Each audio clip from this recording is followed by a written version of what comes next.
than the NFL draft. Who knows? Good evening. My name is Kerry Glickstein, and as Mayor of Delray Beach, it is my pleasure to welcome you to this historic theater, the site of so many wonderful public gatherings dating back nearly 90 years in our great city. So wherever you are from, we're delighted you're here. Before we begin, I would first like to thank Mike Busha and his staff at Treasure Coast Regional Planning Council for their help in coordinating this lecture series, and also Eric Dumbaugh, Director of FAU's School of Urban and Planning, Regional Planning, for their sponsorship of tonight's event. Thank you very much.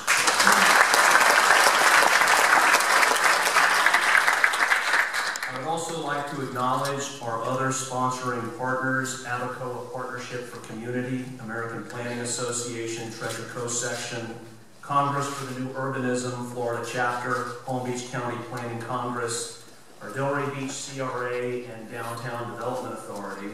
I would also like to thank the staff here at the Delray Center for the Arts at Old School Square for hosting us tonight. Thank you all for your generous support. Now to focus on why we are here.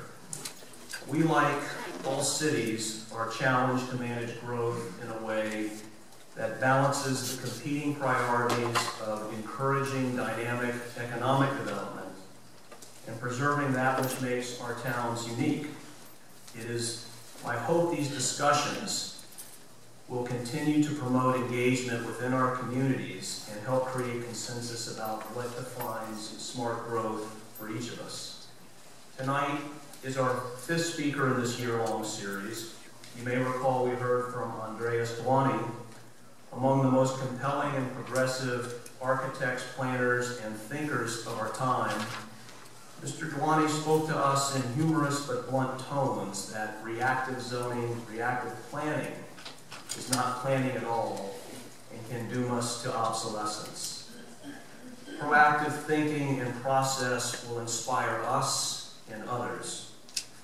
He noted while many see our town as a village in concept, we have grown beyond the village in context. Graceful a town as were a village, graceful a city as were a town. That like other great villages, towns, and city, we too can grow old competitively, respectively, and gracefully. After Mr. Dwani, we heard from Victor Dover, an internationally recognized town planner who inspired us through many examples of how best to make our streets more walkable. Great streets where people want to be, where they feel comfortable, safe, and charmed by their surroundings. Victor challenged us to try things. Don't wait for the grand plan. Start small and build from there. Apply the lessons learned from others. If you want to create a walkable town, insist that the street is a pedestrian space through which cars are permitted to move, albeit slowly and safely. Great streets define great cities. Great cities establish harmony with nature and stimulate economic progress in a genuinely sustainable way. Then we ascended a bit to a more macro perspective about the most significant trend impacting our housing markets and American way of life in decades, that being a shift away from the suburban lifestyle as the American dream. Fortune magazine's Lee Gallagher walked us through the many ways this new powerful shift is being manifested, from the movement of homeowners, retailers, and corporate interests, rapidly evolving demographics of our country, changing preferences of millennials, and unexpected reversals in economic prosperity. She presented a compelling picture of how we must adapt to meet the rapidly changing needs of the new American dreams. And last month, we heard from housing expert Todd Zimmerman speak about housing generation supporting urbanism, how design, authenticity, and sustainability create competitive advantages for towns and cities that get in front of these relevant themes, and how multimodal environments must be prioritized to accommodate aging in-place homeowners, while also creating suitable and desirable environments for our free-range kids. Through these discussions, it is my hope our collective intellect and intention will rise above the discourse about building height and density to a renewed focus on human scale, design authenticity, and quality of our public realm. This won't happen reacting on a project-by-project basis. It requires creative planning, which demands ingenuity, non-political decisions, and a willingness to generate the required working capital within cash-strapped municipal budgets to enable a sustainable, progressive process. As culture and technology continually evolve, thankfully there are evolutionary and intellectual changes underway about how best to sustain our villages, towns, and cities, to make it possible for our neighborhoods to adapt again and again. We are seeing that evolution in the living, breathing laboratory right outside the walls of this historic theater. So with insight from 4 preeminent planners, architects, academics, and authors that filled our intellectual toolbox with ideas and suggestions, tonight our focus shifts yet again to perhaps a more tangible issue of traffic management, and in particular parking. Recall the common thread through the prior presentations, that interest in and demands on our urban areas will accelerate, perhaps dramatically. Yet our public domain, in particular our public infrastructure and right-of-way, will not increase in commensurate measure. While free parking is nostalgic, and it is certainly nice to slide into a free parking space downtown when we find one, free parking, according to our guest tonight, really isn't free at all. That free parking is a myth, initially paid by developers for the required parking, but soon the tenants pay, then their customers, and so on until the cost of parking is diffused throughout the economy. He further reasons that when we shop, eat in a restaurant, or see a movie, we pay for parking indirectly because its cost is included in the price of everything from hamburgers to housing. Our guest this evening attempts to unravel current parking policies while proposing sensible, fair alternatives. So sit back and enjoy the insights of Donald Shoup and think of some good questions for later on. It is indeed an honor and a privilege to introduce tonight's special guest. Donald Shoup is a distinguished professor of urban planning at UCLA, where he serves as chair of the Department of Urban Planning and director of the Institute of Transportation Studies. His seminal book, The High Cost of Free Parking, explains how better parking policies can improve cities, the economy, and the environment. Dr. Shoup received his undergraduate degree in engineering and economics from Yale University, a master's degree in economics from Yale University, and a PhD in economics from Yale University. Dr. Shoup is a fellow of the American Institute of Certified Planners. He has been a visiting professor at many major universities and is an honorary professor at Beijing's Transportation Research Institute. He is widely recognized as one of the world's preeminent scholars and experts on transportation and parking management. In fact, the Wall Street Journal considers our guest to be a parking rock star and Yoda of urban planning, and we are honored to have him here with us tonight. So here from the great Pacific side of our country, please welcome Donald Shoup.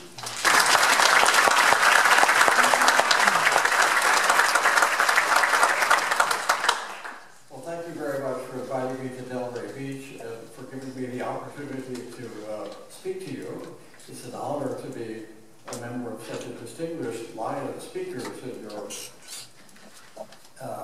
series. You may remember from your college days that professors come in two types. I don't mean the liberals and the conservatives or the men and the women. I mean the dogs and the cats. The dogs run around in packs and they bark a lot, and each one tries to become the top dog. But the cats are solitary. They like to mark territory as their own so that other cats will stay out. And among professors of transportation planning, all the dogs chase after moving cars, trying to bite the tires, or they ride around in cars with their heads hanging out the windows, excited by speed. Cats do not like riding around in cars, and they never hang their heads out the windows. Instead, the cats inspect all of the parked cars, and they mark the tires. And the cats also enjoy sleeping on the hood of a newly parked car while the engine is still warm. And they use this time to brood about the economics of parked cars. Well, cars are parked 95% of the time. So while the dogs chase after cars during the 5% of the time that they're moving, as a cat, I thought I could find out something about the other 95% of the time when the cars were at rest. I thought it was an important topic. After all, in an audience of this size, some of you were probably even conceived in a parked car. I was pleased to learn that I was become a parking rock star, but I know that's not the same as a real rock star, although I am thinking of changing my name to Shoup Dog. And I was pleased to be called the Yoda of urban planning, and I remember from Star Wars that Yoda was 800 years old. Well, it's embarrassing to be invited to come to speak to you on the East Coast from Los Angeles, as though we have anything to tell you. Most people think that California is paved over the entire state for parking. Not entirely true, but there are parts that have an awful lot of parking. Here's a view of Silicon Valley. And I think too much of America looks like this. We tend to ignore this asphalt jungle when we're parked in it for free, as all of these cars are on a weekday afternoon. And we don't mind it so much when we're parked in it because we don't pay anything in our role as motorists. But we do pay for this parking in every other role we have in life. The cost of parking does not cease to exist just because the driver doesn't pay for it. The cost is still there. It has to be paid for by somebody. And this is the Cisco Corporation's campus, we call it. This pattern goes on all over Silicon Valley. We have bad parking policies, and there was no parking technology used here. It's just a free-for-all. Some of this happens here in South Florida. I saw by looking at Google. I've never seen two malls like this right next to each other before. And getting closer to here, I looked at the Boynton Mall. I mean, all these malls look so much like typical malls. They look like parking lots with a few stores. But these aerial views sometimes give an unfair picture of what it looks like on the ground. Here's what it looks like on the ground. But I'm afraid that the planners are responsible for a lot of this asphalt blight. Here's the cover of American Planning Association publication on parking standards. Everybody must think that parking standards are a good idea, aren't they? It's got nothing to do with standards. It's about requirements. And there's no analysis whatever. It just tells you what the parking requirements are in other cities. So if in Delray Beach you wanted to know what the parking requirement for an animal grooming studio should be, you could look at a book like that and it will tell you. When you look at the cover, you think, is this what the American Planning Association wants the world to look like? So it's just a survey of parking requirements in different land uses, something like 800 land uses. This is just the first of 7 pages. It gets down to boarding houses. And you think the planners really know how many parking spaces are required for every one of these uses? And the number of uses is growing. In the previous edition of this book, there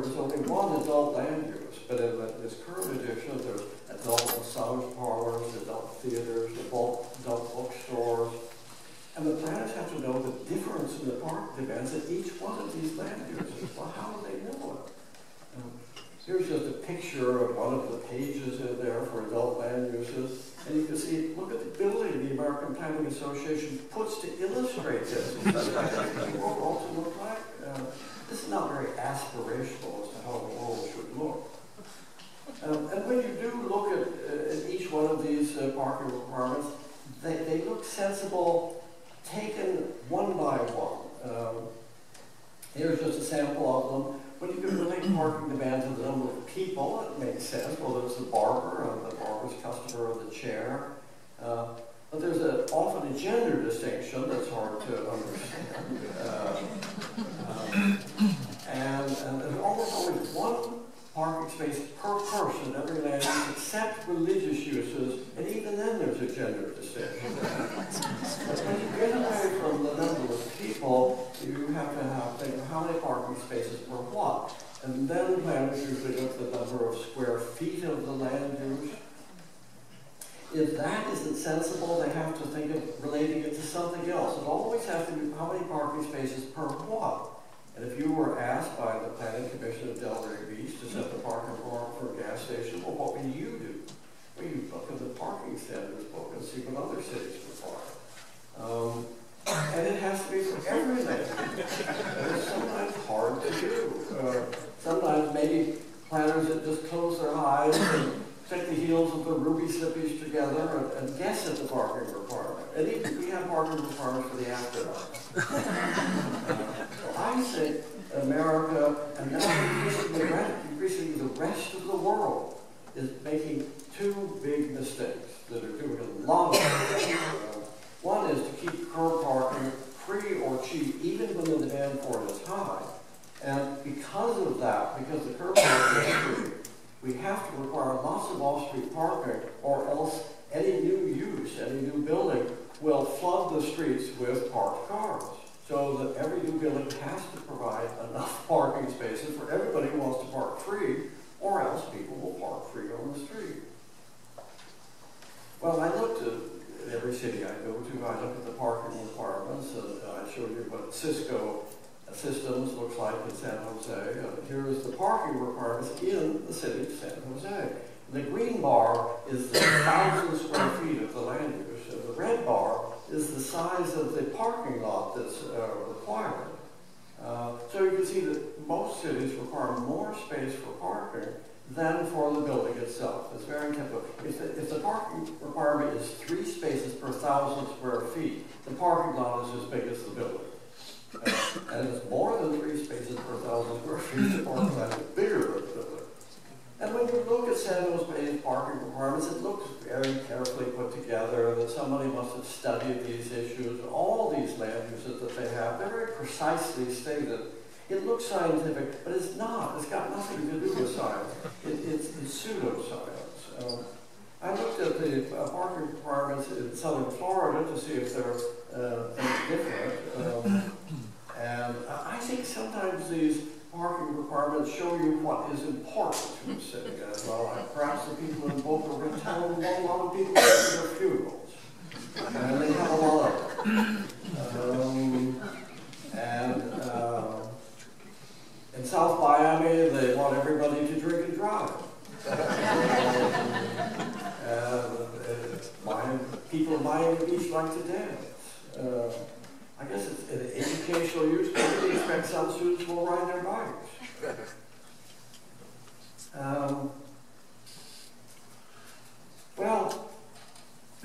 Here is the building we are today. As I went around here, there's no place you could pay for parking here, except on Thursday night, Friday night, Saturday night, and Sunday night. And you can see, I looked at the big parking structure that's in the upper right, and the top 3 floors were empty when I went into it during the daytime. And I bet this picture of its rooftop is a very typical view of the rooftop of that garage. I didn't see a single oil spot on the rooftop. It looked as though that nobody had ever parked on it. And it's free most of the time. But it cost something. It must have been quite an expensive parking structure because it wasn't that bad. Well, I think that the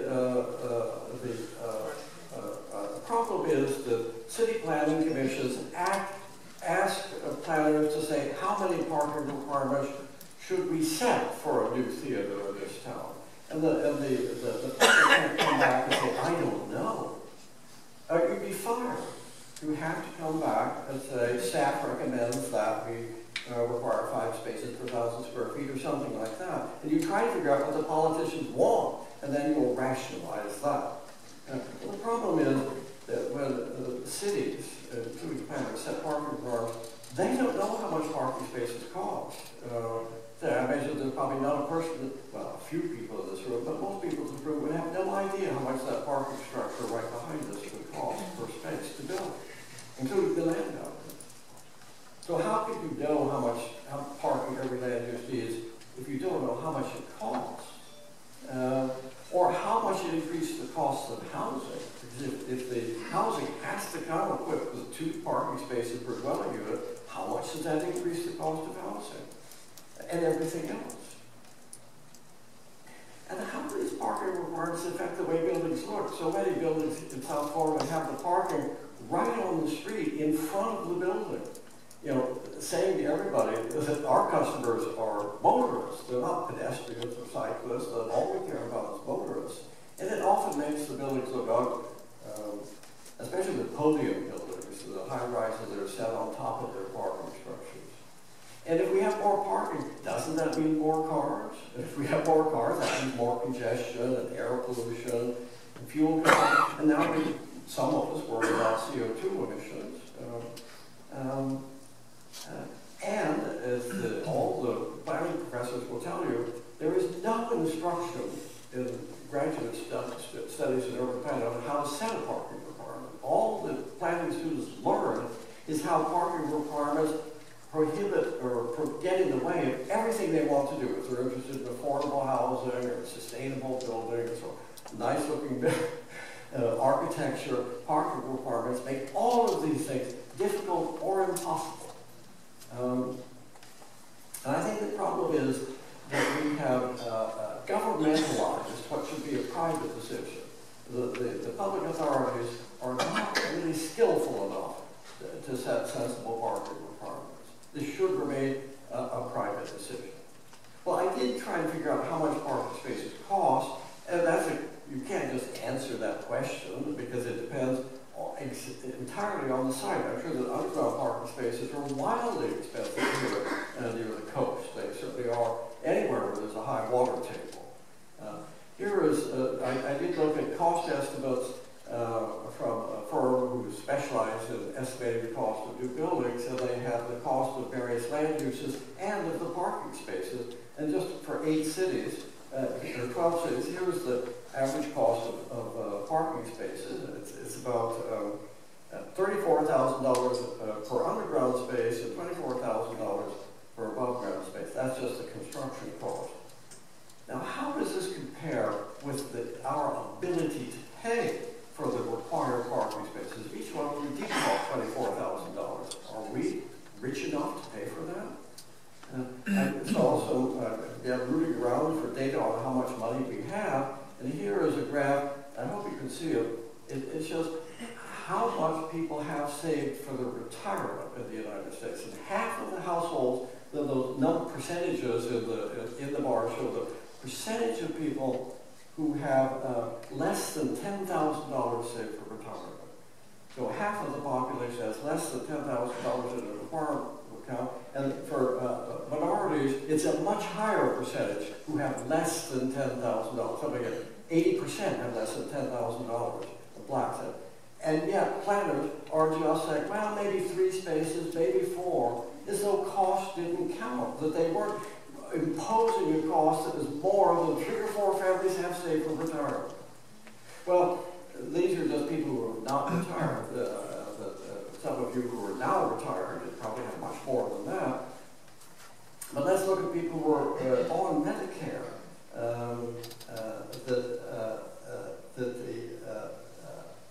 Many people, I think half of the population,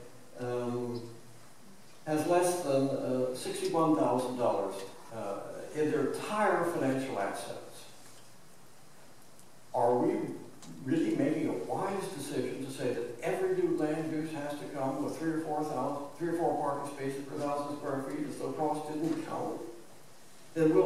Hungary said, "We are the first nation in the history of the world to go to the poorhouse in an automobile."